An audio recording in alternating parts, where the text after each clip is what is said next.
Zdaj, ko mi to govorimo, v Državnem zboru poteka glasovanje. Vlada ima formalno samo še 33 člansko podporo v 20-članskem parlamentu. Ampak ideološka koalicija v Državnem zboru deluje nemoteno naprej.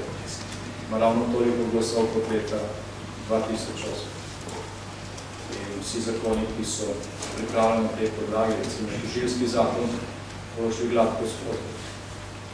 Ne si delati iluzij, da pa se je kaj bistvenega spremenilo zaradi tega, ker je samo ta vrh izvršilne oblasti tako nesposobni, da ne zna na nek način ustvarjati niti virtualne resničnosti, čeprav za to se inštrumente v svojih rokah.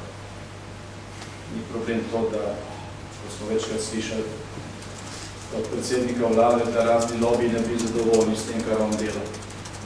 Zdaj je on idealni predsednik vlade, da so te lobije, ki delujejo v zadnju, ker imajo zelo veliko prostora in kritje in zaledje. Tam je problem za te lobije zaradi tega, ker jim ne obeta, da bodo to lahko počeli tudi naslednje nagrade. Zaradi tega se čišče zamenjava in ta zamenjava je bistveno bolj verjetna in nova vlada in nek mađarski scenarij v zadnji polovici prejšnjega mandata tam je zelo verjetno